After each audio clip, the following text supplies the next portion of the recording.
ठीक है। तो पिप इंस्टॉल scipy की हेल्प से scipy की लाइब्रेरी इंस्टॉल होगी,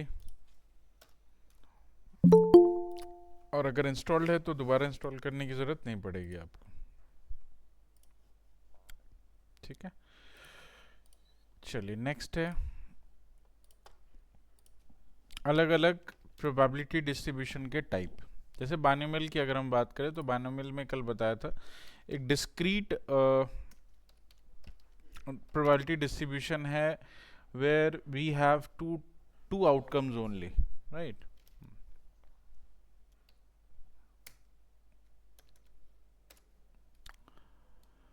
तो आपके पास बाइनोमियल डिस्ट्रीब्यूशन को कैलकुलेट करने के लिए बाइनोम नाम का एक फंक्शन होता है scipy में। scipy के अंदर स्टैट एक मॉड्यूल है, scipy एक लाइब्रेरी है, स्टैट एक मॉड्यूल है, उसमें एक बाइनोम नाम का फंक्शन है।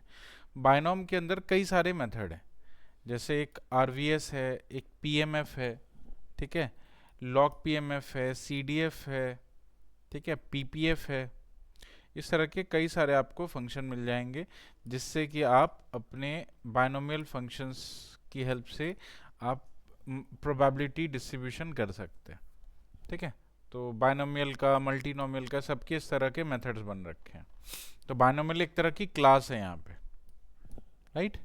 तो scipy is the library, stat is the module and binom is the class and we have multiple methods in it, है ना। ये सारे मेथड्स हैं जिसमें RVS का मतलब होता है रैंडम वेरिएबल, है ना। मतलब आप इसके रैंडम वेरिएबल या रैंडम वेरिएट्स क्रिएट कर सकते हैं, एक रैंडम सैंपल डिफाइन कर सकते हैं आप, है ना, RVS की हेल्प से। PMF की हेल्प से प्रोबेबिलिटी मास फंक्शन निकाल सकते हैं, ठीक है। CDF की हेल्प से हम लोग कम्युलेटिव डिस्ट्रीब्यूशन वो निकाल सकते हैं, है ना। जैसे कल मैंने आपको CDF के बारे में बताया था, कम्युलेटिव क्या होता है, ठीक है। तो ये सारे फंक्शंस हैं, ये आपको सभी में मिलेंगे, मतलब बाइनोम, मल्टीनोमियल, सब में आपको मिलेंगे। जब आप कॉन्टिन्यूस पे आ जाएंगे तो कॉन्टिन्यूस पे आपको PMF की जगह पे PDF मिलना स्टार्ट हो जाएगा, है ना।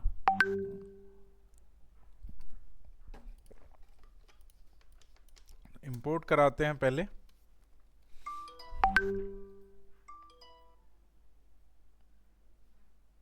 ठीक है, इंपोर्ट करते हैं scipy, ऐसे लिखते हैं फ्रॉम scipy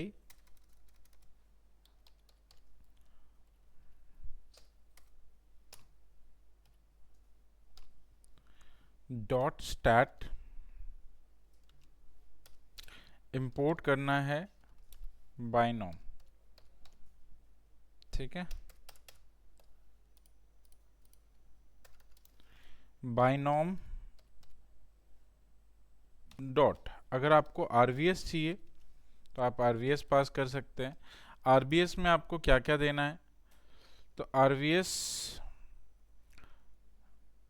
के थ्रू आप बेसिकली एक रैंडम वेरिएट्स या रैंडम सैंपल क्रिएट कर सकते हैं। इसमें आपको बेसिकली एक साइज देना होता है, ठीक है।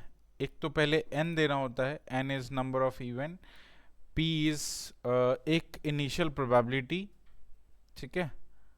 तो और एक साइज देना होगा आपको, LOC वगैरह देने की जरूरत नहीं है, आप हटा सकते हैं। तो नंबर ऑफ इवेंट्स कितने हैं, तो number of event let's say हमने यहाँ पे दे दिए 3, ठीक है। चलिए पहले 2 देते हैं, नंबर ऑफ इवेंट है 2। दूसरा है एक इनिशियल प्रोबेबिलिटी आपको बतानी है, तो इनिशियल प्रोबेबिलिटी मैंने दे दी 0.5, और मैंने साइज डिफाइन किया, टोटल कितने डेटा हमें चाहिए इसमें, तो हमने साइज जो डिफाइन किया उस साइज में मैंने दे दिया 100, ठीक है। इससे क्या होगा कि एक रैंडम वैल्यू आपकी क्रिएट होगी, टोटल ये जो है बाइनोम है, ठीक है। और इस बाइनोम के बेसिस पे आपके टोटल 100 वैल्यूज क्रिएट हुए, ठीक है। और उसमें जो नंबर ऑफ इवेंट पास किया गया वो था 2,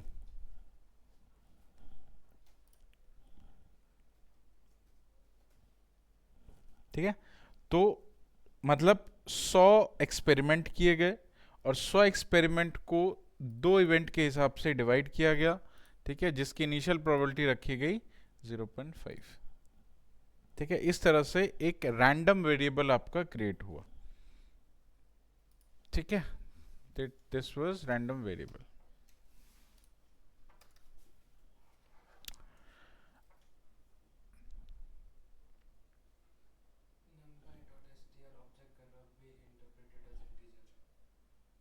कहाँ पे? हाँ मतलब साइज में, नहीं नहीं, साइज को टपल में डालना है. Size is should be into a bracket, एक टपल होना चाहिए साइज. ठीक है.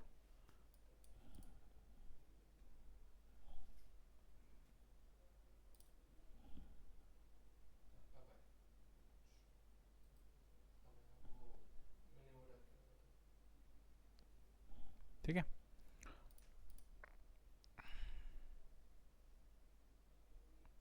अब जैसे आपने दो इवेंट दिया था, कल हमने जब दो इवेंट किए थे तो उस दो इवेंट में कितने वैल्यूज आए थे आपके पास?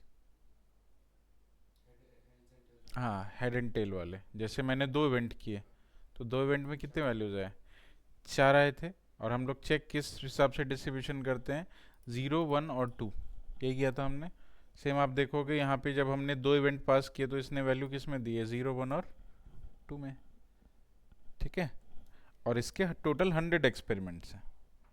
राइट. तो रैंडमली आपको कभी 2 मिल रहा है, कभी 1 मिल रहा है. अगर हम फेवरेबल, मतलब ये अगर क्वाइन है लेट्स से, तो मतलब दो, पहली बार जब वो हुआ, एक्सपेरिमेंट हुआ, तो उसमें दो हेड आए, है ना, क्योंकि दो इवेंट थे तो दोनों बार हेड आया. दूसरी बार में एक बार भी हेड नहीं आया. तीसरी बार में एक बार हेड आया. चौथी बार में एक बार भी हेड नहीं आया. तो इस तरह के 100 एक्सपेरिमेंट किए गए. राइट. और इस 100 एक्सपेरिमेंट के बेसिस पे आप जो है अपना डिस्ट्रीब्यूशन दिखा सकते हैं. ठीक है. तो लेट्स से कि मुझे यहाँ पे अगर इसकी प्रोबेबिलिटीज निकालनी हो तो प्रोबेबिलिटी के लिए आप binom dot PDF PMF sorry PMF pass कर सकते हैं. पीएमएफ में क्या क्या है? तो पीएमएफ में आप दे सकते हैं के, फिर दे सकते हैं एन, फिर दे सकते हैं पी, फिर देना होता है एलओसी. ये एन का मतलब होता है नंबर ऑफ इवेंट. के का मतलब होता है एक एक इवेंट के बेसिस पे आपको देखना है ना. हाँ, तो के बेसिकली जाता है 0 से लेके एन तक ही जाता है बेसिकली. फिर आपकी है ये पी की वैल्यू. पी है इनिशियल प्रोबेबिलिटी. ठीक है.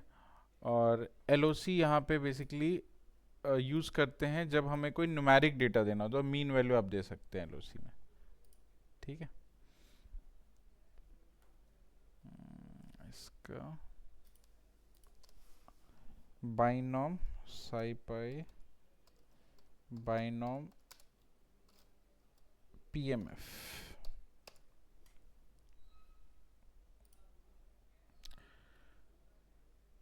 ठीक है. तो इसको पास करने के लिए मैंने दिया लेट्स से एन.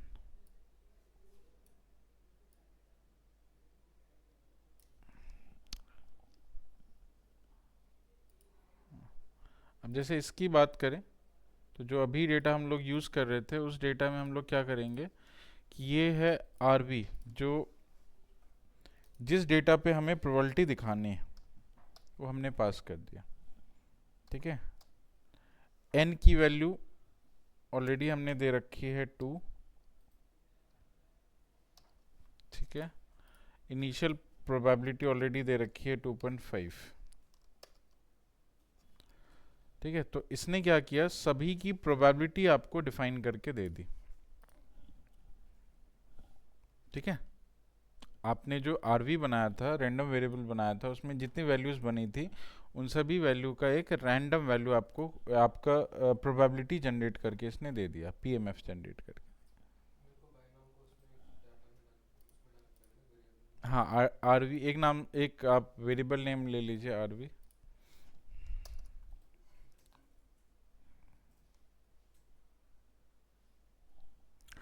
ठीक है. अब इसको अगर हमें प्लॉट करना है तो आप मैट प्लॉट लिब की हेल्प से प्लॉट कर सकते हैं या सी बॉन्ड की हेल्प से प्लॉट कर सकते हैं.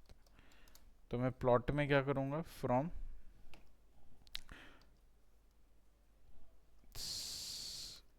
matplotlib import pyplot, ठीक है, और as plt,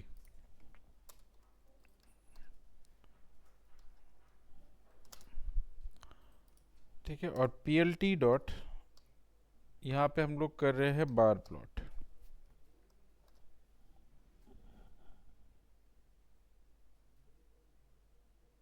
ठीक है, यहाँ पे हम लोग बार प्लॉट कर रहे हैं जिसमें कि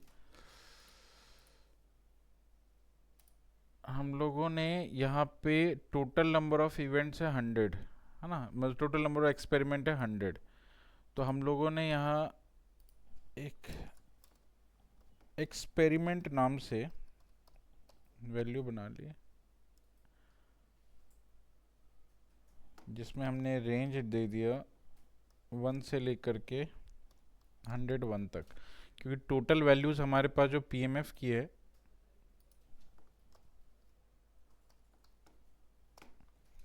ना, टोटल नंबर ऑफ जो हमारे पास ये पीएमएफ है वो 100 है। तो हमने एक्सपेरिमेंट्स ले लिए यहाँ पे, एक्सपेरिमेंट में 1 से लेके 101 तक डाल दिया, मतलब 100 वैल्यूज। एक्सपेरिमेंट मल्टीप्लाई कमा प्रोब, इसका बार चार्ट बनाया हमने,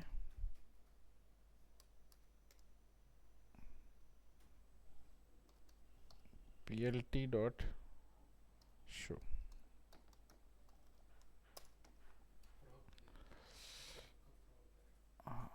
प्रोबेबिलिटी,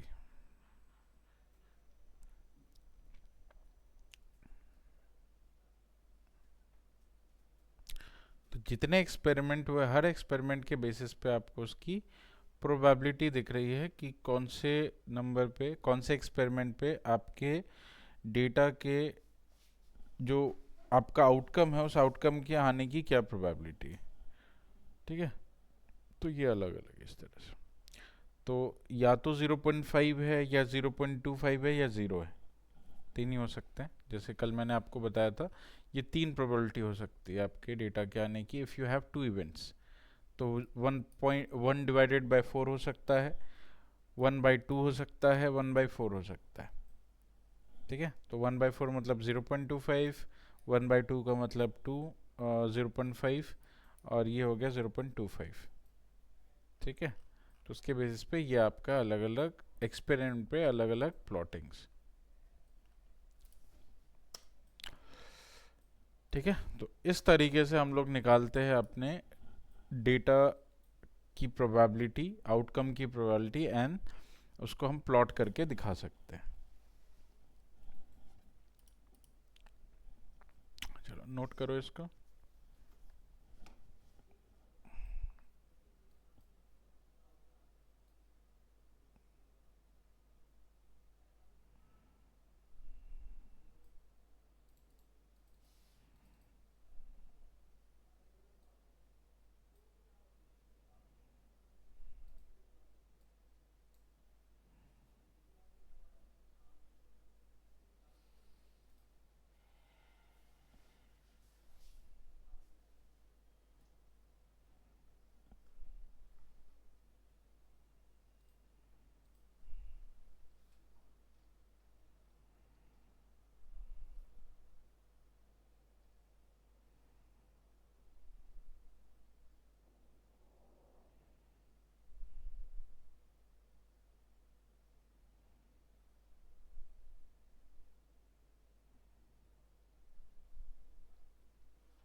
ठीक है, डन।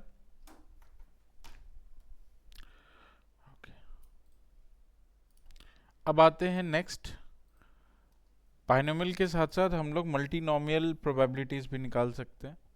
मल्टीनोमियल में क्या होता है, तो मोर देन वन आउटकम हो सकते हैं, ठीक है।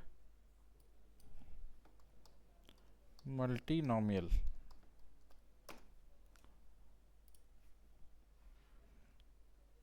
ठीक है, तो इसके भी आप आरवीएस क्रिएट कर सकते हैं। जैसे मान लो आपके पास कोई डाइस है, डाइस, एक डाइस में कितने आउटकम हो सकते हैं? 6 आउटकम हो सकते हैं। और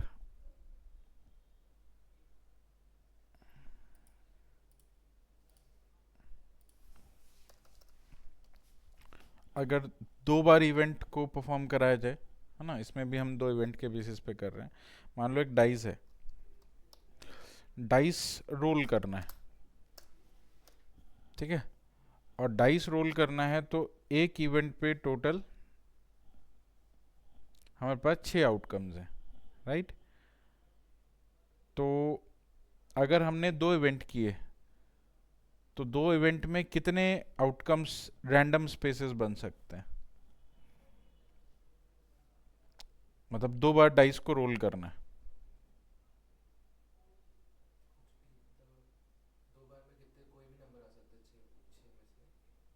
हाँ,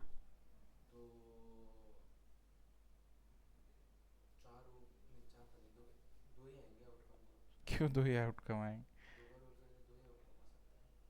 टोटल रैंडम स्पेसेस डिफाइन करना है ना आपको। जैसे मैंने आपको क्या बोला था यहाँ पे कि आपके पास 2 हेड है, मतलब हेड है यहाँ पे, हेड और टेल है, एक सैंपल है।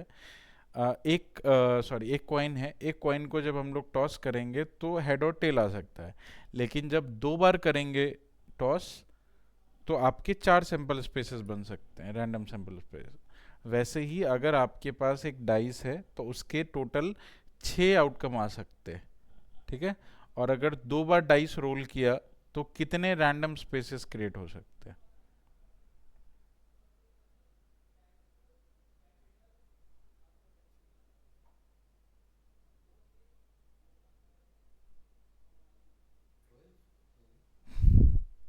सर दो ही होंगे। क्यों 2 ही होंगे? इसमें 2 आउटकम के बेसिस पे 4 रैंडम स्पेसेस क्रिएट हो रहे हैं, मतलब 4 पॉसिबिलिटीज जनरेट हो रही हैं। मैं पॉसिबिलिटीज की बात कर रहा हूँ कि टोटल कितनी पॉसिबिलिटीज आपकी हो सकती है आउटकम की। 2 बार अगर डाइस को रोल किया जाए तो कितने पॉसिबल आउटकम्स हो सकते हैं?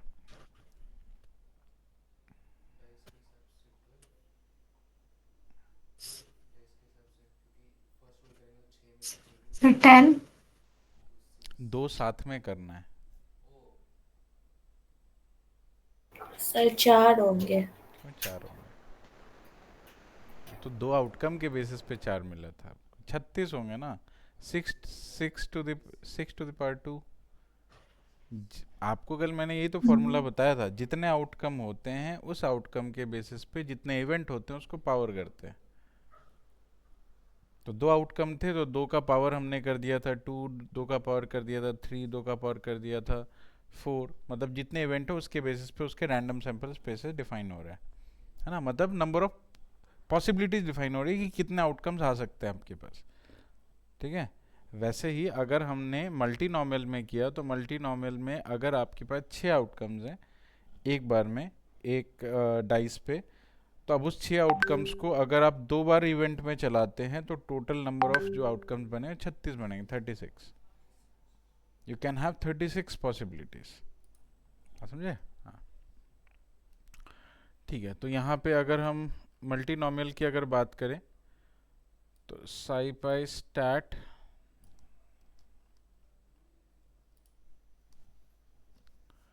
बाइनोम की जगह मल्टीनोमियल, ठीक है। अब मल्टीनोमियल डॉट आरवीएस, इसमें भी आरवीएस देख लेते हैं, ठीक है। अब आरवीएस में भी यहाँ पे आपको नंबर ऑफ इवेंट्स बताने पड़ेंगे और प्रोबेबिलिटी देनी पड़ेगी और साइज देना होगा, है ना। मतलब कितने एक्सपेरिमेंट किए हमने, ठीक है, नंबर ऑफ आपका इवेंट कितना था, और आपकी हर एक, अच्छा आपको अब यहाँ पे क्या है, आपको हर एक आउटकम की प्रोबेबिलिटी भी सेट करनी पड़ेगी। मान लो आपके किसी एक उसमें 3 आउटकम आते हैं, ठीक है, तो नंबर ऑफ आपने इवेंट सेट किए 2, ठीक है, आपने 2 सेट किए, प्रोबेबिलिटी आपको बतानी पड़ेगी तीनों की, आपको पी जो बताना पड़ेगा वो तीनों की पी बतानी पड़ेगी, ठीक है। क्योंकि उसमें क्या होता था बायनोमियल में कि अगर आपने एक की प्रोबेबिलिटी सेट कर दी तो दूसरे की अपने आप सेट हो जाएगी, 0.5 दी तो दूसरे की अपने आप 1 माइनस हो जाएगा। लेकिन यहाँ तो 3 है, तो 3 है तो आप एक की प्रोबेबिलिटी सेट करके बाकी दो की नहीं बता सकते ना, तो आपको तीनों की देनी पड़ेगी। और तीनों का सम होना चाहिए आपका 1। अगर आपने इसकी प्रोबेबिलिटी दी है 0.3, इसकी प्रोबेबिलिटी दी है 0.3 कर देते हैं, चलो। मैं अभी सिर्फ 3 के हिसाब से करो, 6 के हिसाब से करेंगे तो 1/6 कर लेना, मैं इसको 1/3 कर देता हूँ, बेटर ऐसा ही रहेगा। 1/3 और 1/3, तीनों की प्रोबेबिलिटी मिला के हो गया 1, ठीक है, कमा। अब साइज आपने बता दिया कि मैंने जो है 10 एक्सपेरिमेंट किए फिलहाल, अभी 10 एक्सपेरिमेंट पे चेक कर लेते, तो साइज इक्वल टू 10 एक्सपेरिमेंट, और इससे आपको मिल जाएगा आरवीएस, ठीक है। तो 2 इवेंट पे कितने बने, तो टोटल 1 2 3 4 5 6 7 8 9 10, टोटल 10 एक्सपेरिमेंट में, ठीक है। और 10 एक्सपेरिमेंट में आपके 3 का स्लॉट बना है, राइट, कि भाई 3 में से ये वैल्यू आ सकती है, राइट, फिर इसमें 3 वैल्यू आ सकती है, इसमें 3 वैल्यू आ सकती है, इसमें 3 वैल्यू आ सकती है, इस तरह से आपको सबका अलग अलग सैंपल स्पेस क्रिएट करके दिया गया, ठीक है। ओके, अब क्या करना है, अब इस जो आरवीएस है, रैंडम वेरिएबल है, इस रैंडम वेरिएबल का आपको पीएमएफ निकालना है।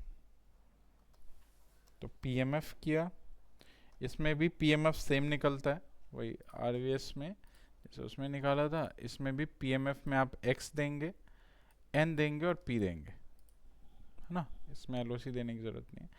इसमें आप पीएमएफ में एक्स देंगे, एक्स का मतलब जो डेटा है हमारा, तो डेटा है आरवी, है ना, रैंडम वेरिएबल। अगर आपके पास अपना डेटा हो तो अपना डेटा यूज, ये तो रैंडम वैल्यू वो बना करके दे रहा है, आपका रैंडम स्पेसेस बना के दे रहा है। अगर आपके पास खुद का डेटा तो आप बना सकते हैं, ठीक है। फिर पी की वैल्यू यही सेट कर देते हैं, सेम जो इस पे सेट किया था। अच्छा, पी की वैल्यू दी क्यों जाती है, मतलब हम, तो वो तो कंसिडर्ड होना चाहिए ना। तो पी की वैल्यू इसलिए दी जाती है, तो कई बार एक्सपेरिमेंट ऑलरेडी हो रखे होते हैं, मुझे नेक्स्ट एक्सपेरिमेंट का आउटपुट देखना होता है।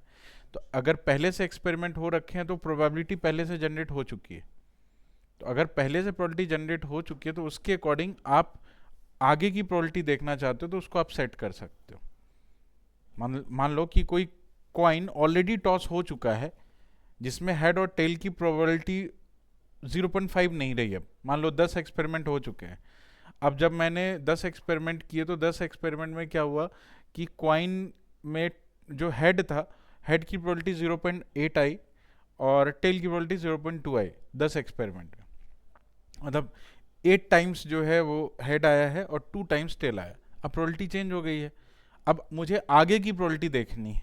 तो आगे की प्रोबेबिलिटी देखने तो मैं एक जो प्रीवियस प्रोबेबिलिटी वो सेट तो कर सकता हूँ ना, है ना, कि मुझे अब आगे की प्रोबेबिलिटी देखनी है कि और आगे क्या हो सकता है और कितने एक्सपेरिमेंट करेंगे तो उससे और क्या चेंजेस आएंगे। इसीलिए आपको प्रोबेबिलिटी डालने का ऑप्शन मिलता है, और आपने एक भी एक्सपेरिमेंट नहीं किया तो आप 0.5 डालिए, क्योंकि दोनों के आने के चांसेस अभी इक्वल हैं। तो when you haven't done any operations any experiment, तो आप सिंपली 0.5 डाल सकते हैं, है ना, दो आउटकम के बेसिस पे, और ऑलरेडी एक्सपेरिमेंट कर चुके हो आप और आगे की एक्सपेरिमेंटेशन आपको देखनी हो तो आप उसमें उसके हिसाब से आप अपना वो डाल सकते हो, ठीक है, बात समझ आई। तो इस तरह इसीलिए इसमें पी डालने का ऑप्शन होता है, ठीक है। ये हो गया आरवी, पी हो गया, और क्या था,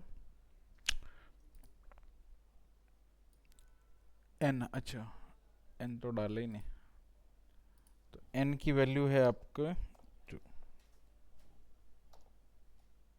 N is equal to 2।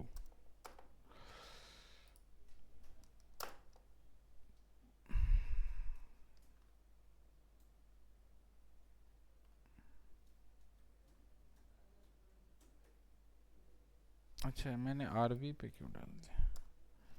Multinomial, ये उल्टा कर दिया। Multinomial dot PMF.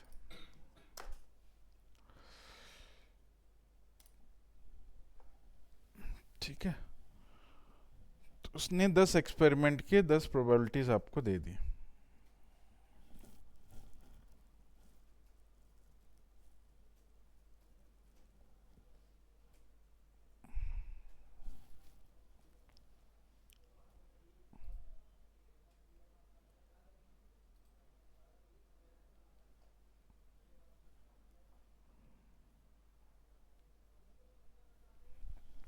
ठीक है, मतलब ये 3 आउटकम के आने के चांसेस हैं, राइट। जो आपको आरवी मिला था वो ये था कि जब पहला एक्सपेरिमेंट हुआ, उस पहले एक्सपेरिमेंट में इस 3 आउटकम के, ये तीनों आउटकम के सेम प्रोबेबिलिटी होने के ये चांसेस थे।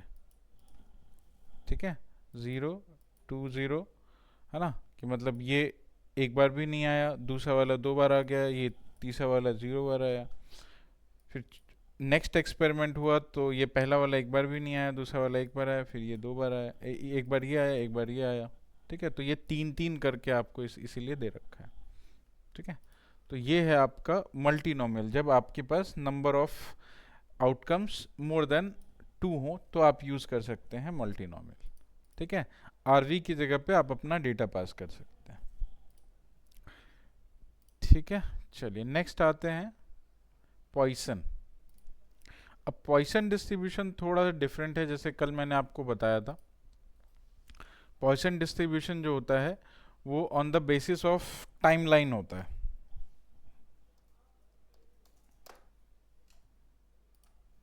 Poisson distribution on the basis of timeline होता है, राइट। तो इसमें आप एम यू की वैल्यू यूज करते हैं। आरबीएस का एम यू का मतलब होता है एक एवरेज वैल्यू ऑफ, मतलब एवरेज प्रोबेबिलिटी आप बोल सकते हैं, है ना, एवरेज अकरेंस, राइट। और एलओसी आप डालने की ज़रूरत नहीं है, साइज आप डाल सकते हैं। ठीक है, तो आप इसमें म्यू और साइज डालेंगे बस, यहाँ पे 2 वैल्यूज आप डालेंगे फिलहाल। तो एक आरवीएस क्रिएट करते हैं पॉइसन के हेल्प से।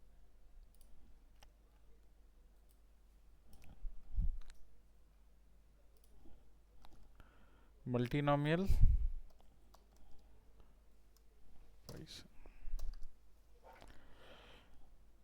Poisson dot RVS.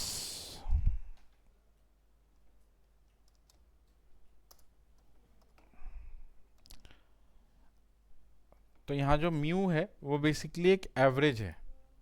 ठीक है, म्यू जो होता है, मैं आपको इसका फॉर्मूला भी दिखा देता हूँ, थोड़ा ज़्यादा क्लियर हो जाएगा।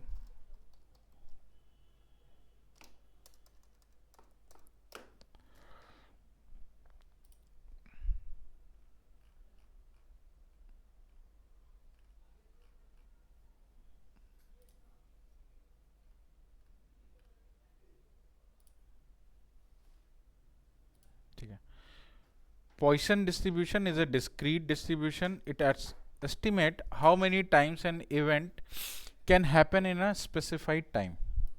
ठीक है, ये एस्टिमेट बताता है कि कोई भी इवेंट जो होता है उस इवेंट को होने में किसी स्पेसिफाइड टाइम में क्या प्रोबेबिलिटी होती है। If someone eat twice a day, what is the probability he will eat thrice. ठीक है, तो इसमें रेट और नोन नंबर ऑफ अकरेंसेस, एक नोन नंबर ऑफ अकरेंसेस है जो आपको यहाँ पे देना है। जैसे यहाँ पे ऑलरेडी 2 पहले से पता है ना, कि वो 2 बार खाता ही है, तो पहले से एक अकरेंस पता है मेरे को, बस उसको आगे जो अकरेंस है 3 पे उसको चेक करना है। ठीक है, तो फिलहाल जो भी आपका रैंडम पॉइजन हमने बनाया है, इसमें लेमडा की वैल्यू, मतलब जो नोन इन्फॉर्मेशन है वो आप दे सकते हैं। ठीक है, और उसको 10 एक्सपेरिमेंट कराएंगे, तो उसके बेसिस पे आपके कितने उसका क्या प्लॉटिंग बनेगा या कितनी काउंटिंग होगी वो आप यहाँ पे डिफाइन करके दिखा सकते हैं।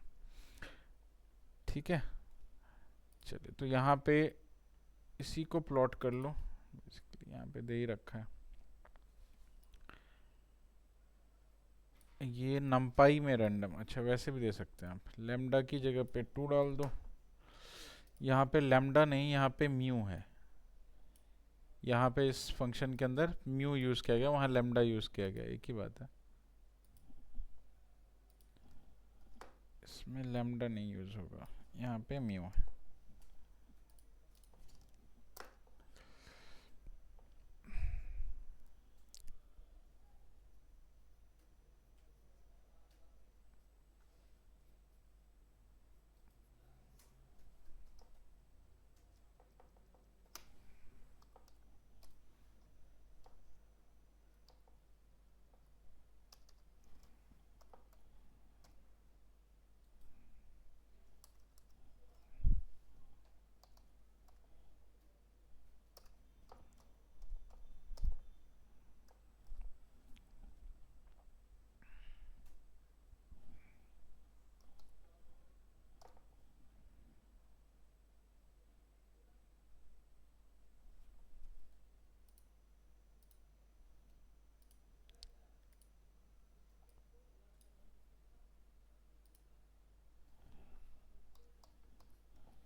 ठीक है, इसने सबकी प्रोबेबिलिटी बताई है, किसकी किसकी, तो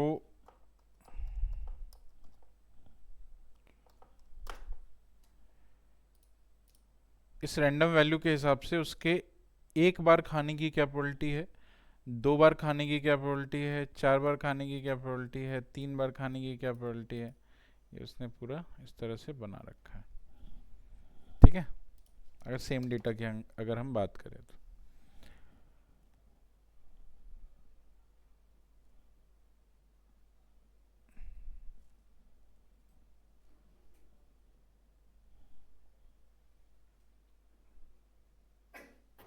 सर एक बार मल्टीनोमियल वाला समझा दीजिए ना, वो समझ नहीं आया। समझा।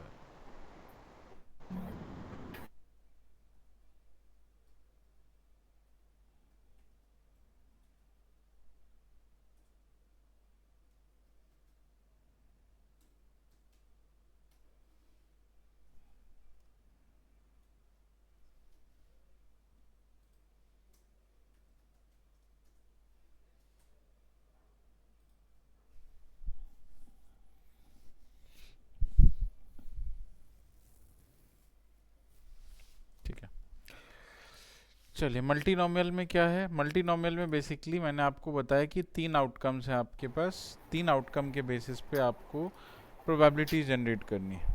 ठीक है, तो 3 आउटकम में आपका इनिशियली जितने भी आउटकम्स हैं उन सबका एक इनिशियल प्रोबेबिलिटी आपको देना पड़ेगा। ठीक है, और ये है नंबर ऑफ इवेंट्स, मतलब कितनी बार आपको ये इवेंट्स रन कराने हैं, और ये है एक्सपेरिमेंटल साइज, है ना। तो टोटल सैंपल साइज आपको चाहिए 10 एक्सपेरिमेंटल साइज के बेसिस पे हमें 2 इवेंट रन कराने हैं जो कि 3 आउटकम के साथ में है।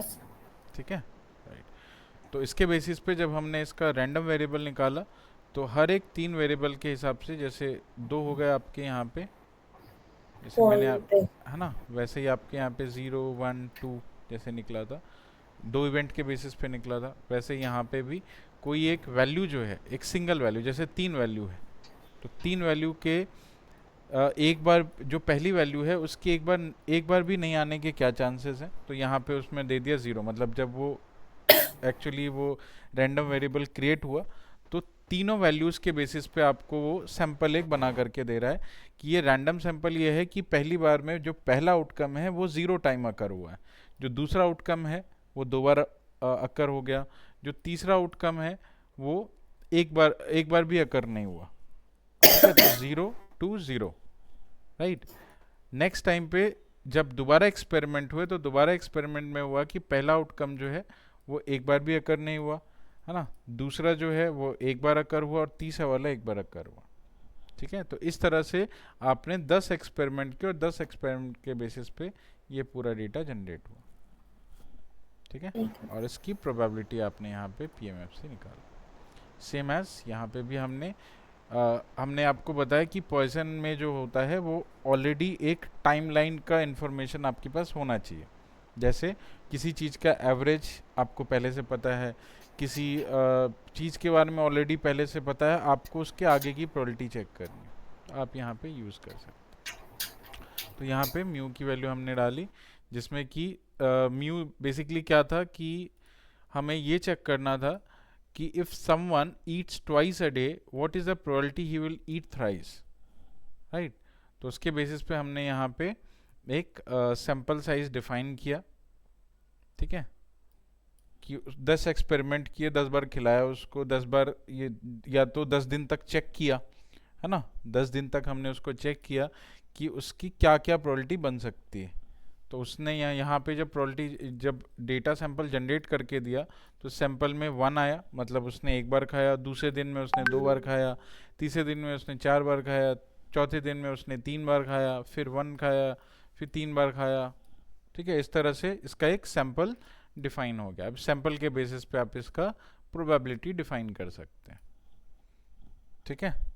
तो अब ठीक 10 है सैंपल सर। है तो 10 सैंपल के बेसिस पे कि एक बार खाने की ये प्रोबेबिलिटी है, 2 बार खाने की ये प्रोबेबिलिटी है ना, और 3 बार खाने की ये प्रोबेबिलिटी है, और 4 बार खाने की ये प्रोबेबिलिटी है ना। मतलब इसमें अगर देखा जाए तो एक बार और 2 बार खाने की प्रोबेबिलिटी ज़्यादा है, ठीक है। एक बार और नहीं, एक बार और 2 बार दोनों सेम ही है, अकरेंस के हिसाब से देखें। नहीं, इसमें क्या दे रखा है, इसने तो 1 की लेकिन यहाँ पे तो सर ओनली थर्ड टाइम जब खाएंगे वो उसका ही प्रोबेबिलिटी ढूंढ रहे हैं ना, क्योंकि फर्स्ट और सुबह और शाम तो वो खा रहे हैं। हाँ, तो उसमें 3 वैल्यू डाल दो ना, बस एक वैल्यू के लिए चाहिए तो एक वैल्यू डाल सकते हैं, ज़रूरी नहीं है ये एक निकाल करके दे दिया आपको। आरवी का मतलब हो गया कि वो रैंडम वैल्यू 10 एक्सपेरिमेंट किए तब, है ना। इसको सिर्फ एक ही एक्सपेरिमेंट पे चेक करना, तो आपको ये चेक करना है कि मुझे 3 बार की खाने की प्रोबेबिलिटी चाहिए, तो निकाल के दे दिया उसने। सबकी चाहिए तो आप रैंडम वेरिएबल पास कर दो, ठीक है। मुझे तो सिर्फ 3 बार की चाहिए तो मैंने 3 पास कर दिया, और उसको पहले से इन्फॉर्मेशन थी 2 की, ठीक है, तो उसके बेसिस पे उसने बता दिया कि आपका जो प्रोबेबिलिटी है 0.18 है 3 बार खाने का, ठीक है, बात समझे। और अगर सब पे चेक करना हो, 0 पे भी, 1 पे भी, 2 पे भी, 3 पे भी, तो आप ये क्रिएट कर सकते हैं।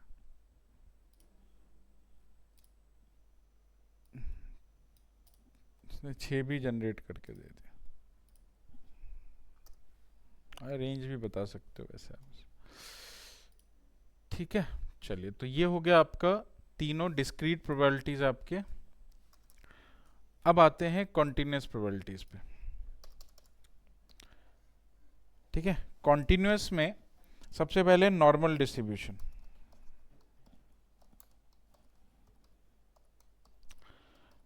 नॉर्मल डिस्ट्रीब्यूशन में क्या है कि कोई भी नंबर जो कॉन्टिन्यूस डेटा जो होता है आपका न्यूमेरिक फॉर्म में जो डेटा होता है उसकी प्रोबेबिलिटी जनरेट करनी।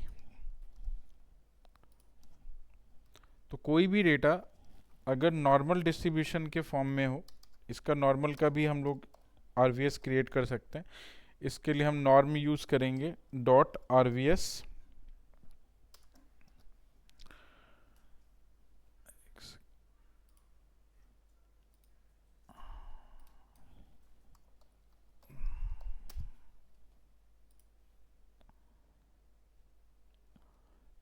अच्छा इसमें क्या होगा, इसमें 2-3 चीज़ें होती हैं यहाँ पे। अब आप जब भी आरवीएस क्रिएट करेंगे तो यहाँ पे एलओसी का मतलब होता है मीन, स्केल का मतलब होता है स्टैंडर्ड डेविएशन, ठीक है। यहाँ पे एक स्केल ऐड हो जाता है, एंड देन साइज।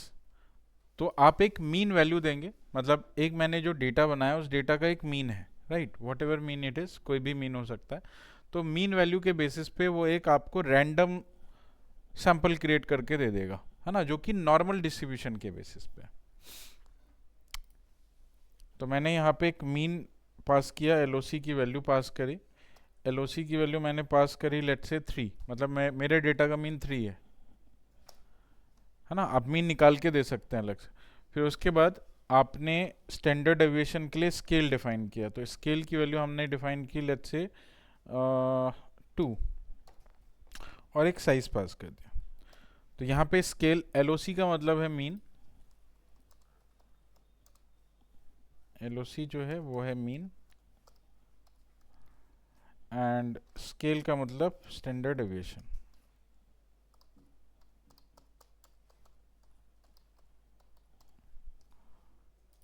ठीक है, और एक सैंपल साइज हमने बना दिया 100 वैल्यूज का।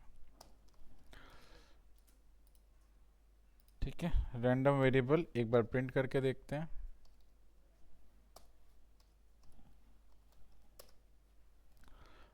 ठीक है, तो ये है आपका टोटल 100 वैल्यूज का सैंपल साइज। ठीक है, 100 सैंपल साइज का ये डेटा है जो कि नॉर्मल डिस्ट्रीब्यूशन में डिफाइंड है। पीएमएफ निकालना है इसका, तो आप नॉर्म डॉट पीडीएफ निकालना होगा, सॉरी, क्योंकि ये एक कॉन्टिन्यूस डिस्ट्रीब्यूशन है, तो पीडीएफ निकालेंगे। पीडीएफ निकाला, इसमें रैंडम वेरिएबल पास किया। ठीक है, और बाकी जो स्केल और एलओसी था वही डाल दिया इसके अंदर। अब ये इस सब की प्रोबेबिलिटी जनरेट करके देगा, है ना। रैंडम वेरिएबल में जितनी वैल्यू है सबकी प्रोबेबिलिटी जनरेट करें। प्रोबेबिलिटी जनरेट करने के बाद आपने इस पीडीएफ का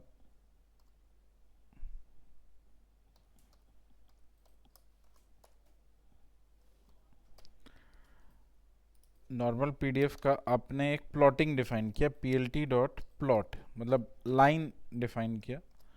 और इसमें हमने क्या किया, टोटल पहले तो साइज डिफाइन किया, एक तो रेंज 1 से लेके 101 तक, और दूसरा हमने डिफाइन किया यहाँ पे नॉर्मल पीडीएफ।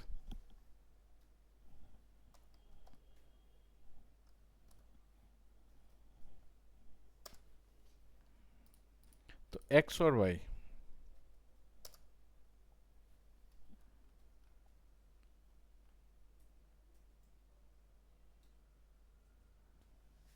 ऐसा क्यों दिख रहा है?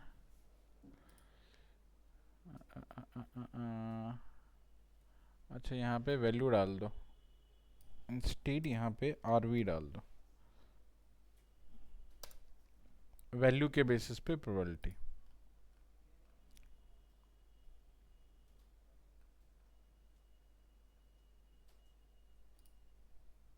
हर एक वैल्यू की उनकी प्रोबेबिलिटीज।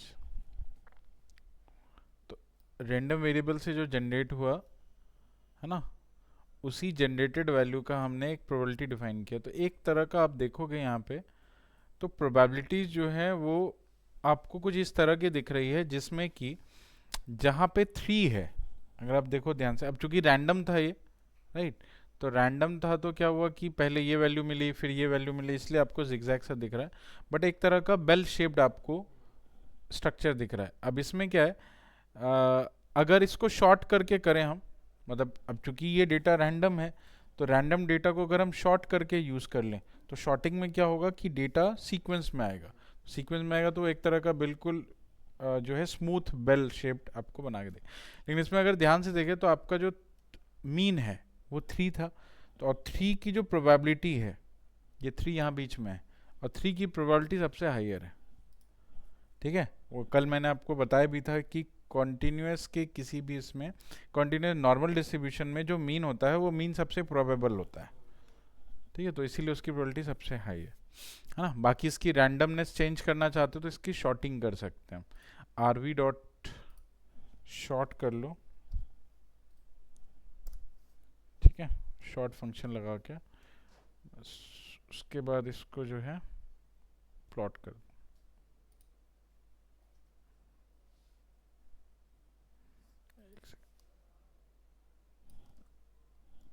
यहाँ पे आरवी डॉट शॉर्ट करके फिर काम करते हैं। यहाँ पे शॉर्ट मत लगाओ, वहीं लगा दो। अब देखो, शॉर्टिंग करने से क्या हुआ, शॉर्टिंग करने से बिल्कुल एकदम ना सीक्वेंस में आ गया डेटा, तो सीक्वेंस में आ गया तो एक नॉर्मल डिस्ट्रीब्यूशन इस तरह से डिफाइन हो गया।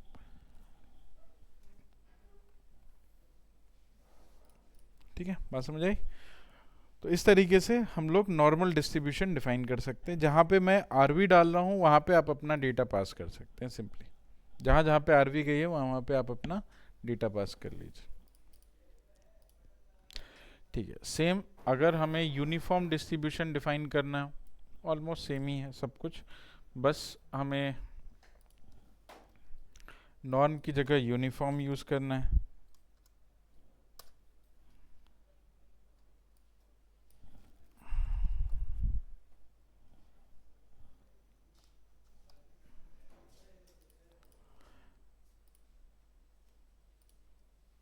Uniform distribution.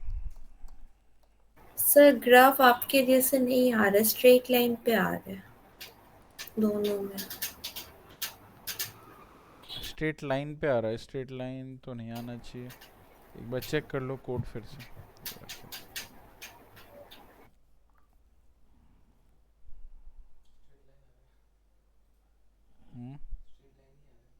स्ट्रेट लाइन आ रहा है। आप आरवी डालो, यहाँ पे क्या डाला, रेंज डाला, आरवी डाला, आरवी आरवी डाला। सर आपको फोटो दे रही हूँ। यहाँ पे भी शॉट लगा दिया क्या, दो जगह शॉट लगाया? नहीं सर, शॉट ऊपर लगाना है बस। सर ऊपर में लगा, दोनों ग्राफ में से स्ट्रेट लाइन आ रहा है मेरा। दोनों मतलब ऊपर भी? फर्स्ट और हाँ, ये वाली नहीं सर, बिना शॉर्ट करके। दिखाना, कुछ गलती करिए, एक बार दिखाओ। मैं आपको स्क्रीन पे दिखाऊँ।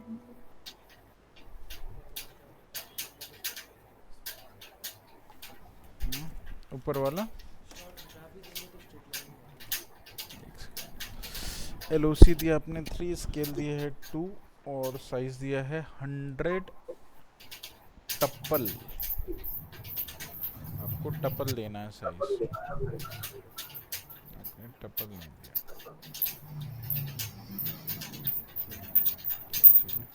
उसके बाद uniform dot P D F RV LOC. Sir आपको मैंने फोटो भेज दी। एक सेकंड, आरवी से आपको वैल्यू क्या मिली, प्रिंट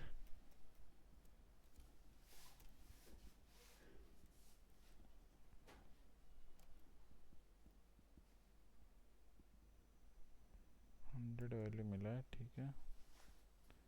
तो आप यूनिफॉर्म बना रहे हो, यूनिफॉर्म का पूछ रहे हो, तो यूनिफॉर्म तो ऐसे ही आएगा। सर यूनिफॉर्म नहीं, अरे तो यूनिफॉर्म का मतलब ये होता है कि सबकी प्रोबेबिलिटी सेम है। नहीं नहीं नहीं, ये पूछ रही थी ऑनलाइन, आपका नहीं, वो तो स्ट्रेट ही आएगा, वो तो यूनिफॉर्म का मतलब ही होता है कि all should be same, all sir should be वो ऑन सेम। यूनिफॉर्म का ही नहीं है आपसे वो नहीं पूछ रहा। हाँ, आज के लेते हैं। Norm dot R V S लिख दिया अपने, आर वी को प्रिंट कराया, norm dot P D F R V LOC3 scale 2 normal PDF, ठीक है। प्लॉट किया है अपने, okay.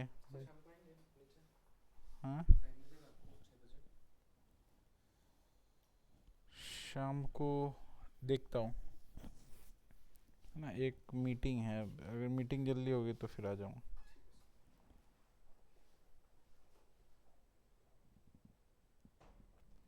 Scale is equal to 2, size equal to 100, normal underscore PDF, norm dot PDF RV डाल दिया हमने। आरवी आपने डिफाइन ही नहीं किया ऊपर, अरे ये डिफाइन तो करो आरवी। सका पे नहीं। ये पुराना वाला ही आरवी चल रहा है आपका। हाँ सर वही तो।